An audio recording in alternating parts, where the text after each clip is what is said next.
السلام عليكم البنات، مرحبا بكم في القناه ديالي. اليوم ان شاء الله غادي ندير لكم واحد الغريبه اللي كتجي زوينه بواحد الحشوه لداخل، حشوه اللي لذيذه بزاف. بالنسبه للمقادير غنحتاج، المهم انا غنخدم في الوصفه نص المقادير، في صندوق الوصف غنحط لكم المقادير كامله. عندي هنايا الشوفان، الزبده نوع جيد، عندي هنايا السكر سنيده. بالنسبه هنايا عندي الكركاع، اللي ما بغاش يدير الكركاع ممكن يدير اللوز، كيف ممكن ديروا النص كركاع والنص اللوز. انا عزيز عليا الكركاع كنخدم به بزاف، المهم انا هنا درت الكركاع. نفس الوصفه ممكن تمشي باللوز ولا نخلطوا بيناتهم بجوج. عندي هنا كميه ديال مايزينا ولا نشا، هذه واحد شويه ديال الخميره. هنا الصفر بيضه غادي ناخذ غير النص ديالها، نحتاج غير النص. وعندي نكهه الكركاع، الا ما كانش نكهه الكركاع نقدر ندير الفاني. هنايا الكركاع باش نزيد نخرج النكهه الكركاع اللي عندي. وخلاص الطحين اللي غيجمع لي هذا الخليط، نسيت ما جبت الطحين. بالنسبه اول حاجه غادي نحمر هذا الخرطال وغادي نطحنو، عاد غادي نجي باش نخلط العجين. بالنسبه للخرطال اللي ما بغاش يحمرو ما يحمروش، غير هو ملي كيتحمر وداك الريحه ديال الكلي كتعطيو كتزيد واحد البنه الغريبه ديالنا. غادي ان شاء الله نحمرو ونطحنو ونتلاقاو باش نكملو. اول حاجه غادي ندير القرصه ديال الملح، غناخد الزبده، السكر،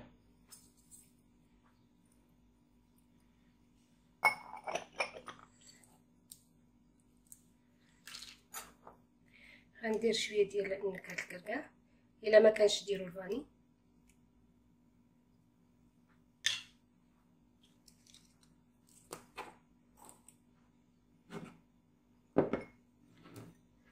غادي ندير حيتاش راه غنحتاج غير دايره نص القياس، غنحتاج نص صفار بيضه غنحيدو. خدمه هاد الزبده والسكر حتى تذوب السنيده وهاد الزبده ترطب. ديك الساعه نزيد النواشف.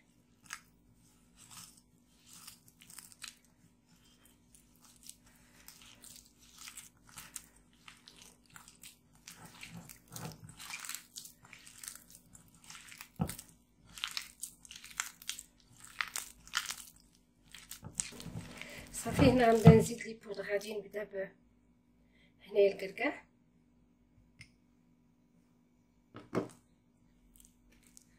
غادي نزيد الخرطال،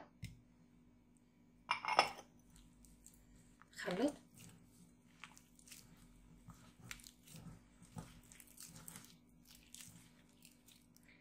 غنزيد النشا،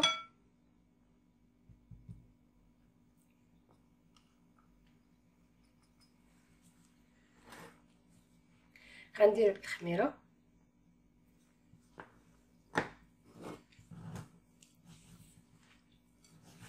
نجمع.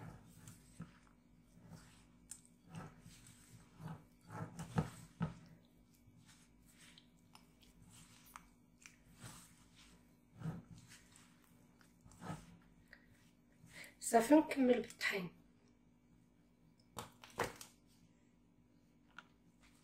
غنبقى نزيد شويه شويه ديال الطحين حتى تجمع ويولي عندها القوام بحال ديال الصابلي.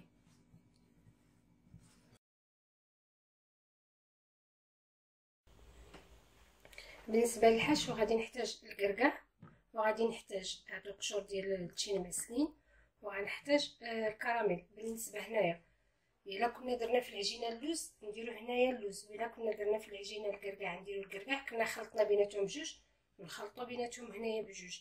هنايا عندي هاد القشور قطعتهم رقاق.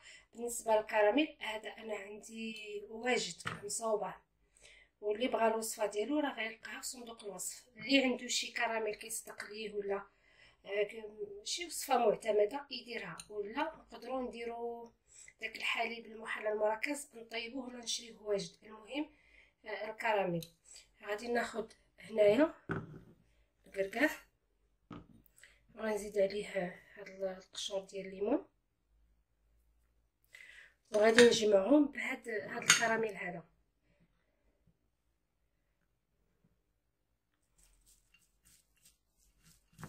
غادي نحاول نجمعهم به. صافي الجهد اللي يتجمع صافي. هذا هو اللي غادي نعمرو به الغريبه ديالنا من الداخل. صافي انا هاد تقريبا هزت لي شي معلقه جوج معالق صغار، ما عامرينش بزاف. صافي دابا غادي نحل الغريبه في يدي وغادي ندير فيها الحوج نسد عليها. نحلها في الكف في وسط يدي. وغادي ناخذ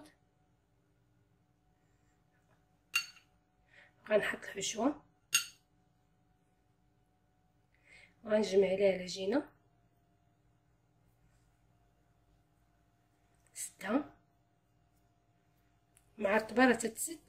صافي وغادي ندير ليها الشكل الغريبه، ولكن ما نخليهاش هكا مقببه، غادي نهبط ليها تجي بحال هكا.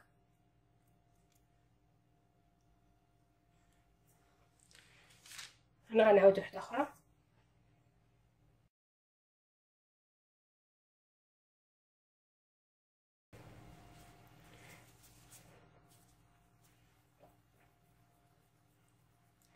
غادي نحلها، غنجيب الحشوه غنديرها الوسط وغنجمع عليها العجينه تسد.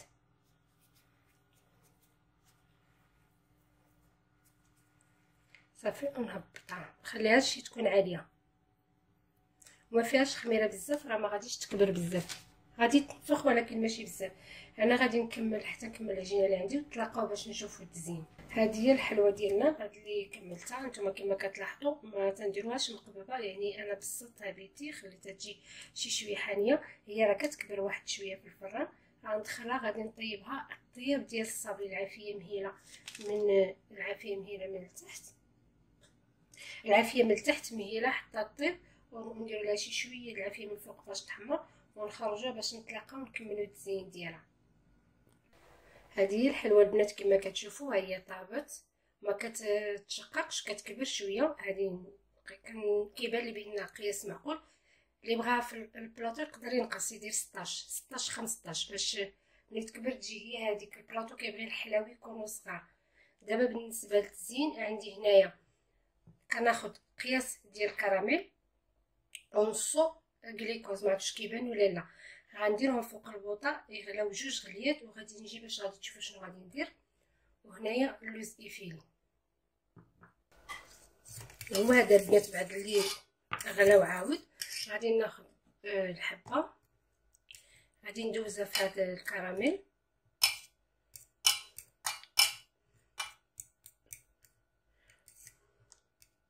وغنحطها في الشبيكه تقطر شويه. عاد ندير ليها اللوز ايفيلي، ندوزهم كاملين ومن بعد نرجع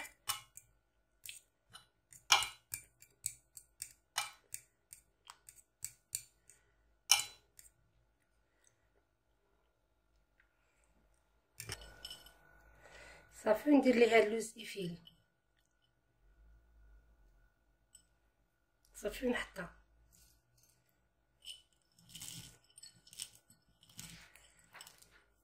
انا كندير اللوز ايفيلي شويه بشويه، حيت اللوز هذا ملي تيفزق بالكراميل ما تتبغيش باقي ما تيشدش في الحلوه. غندير غير شويه شويه بشويه حتى نكمل. صافي نكمل هكا حتى نكمل تنسالي الحبات اللي عندي.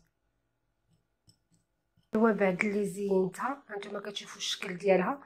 ملي كتدار في الكراميل بحال الحلاوي ديال العسل. لا بدا ليها من الكويرطاط، انا ما كتعجبنيش الحلوه في الكويرطاط.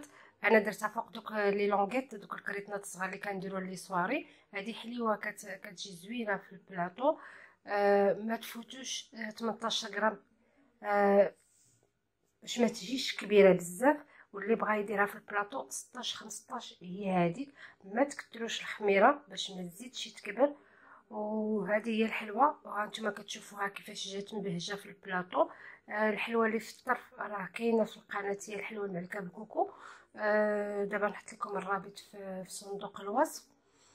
والطياب ديالها يكون على المهل، ما كتبغيش تحمر اكثر من القياس. واللي ما بغاش يدير ليها الكراميل او اللوز ممكن تخليوها غير هكاك، خططوها بشي شويه ديال الشكلاط بيض ولا الشكلاط كحل، سيروها كما بغيتو، وزيدوا شويه ديال السكر للعجينه باش ما تجيش مسوسه بزاف. الحلاوي الاخرين اللي في البلاطو هادو كلهم دي بريستيج. وحده راه كما قلت لكم غتلقاوها في صندوق الوصف، وفي الايام الجايه ان شاء الله كل مره غنزل لكم شكل. تحياتي، وما تنسونيش صالح الدعاء، وحتى الوصفه القادمه ان شاء الله.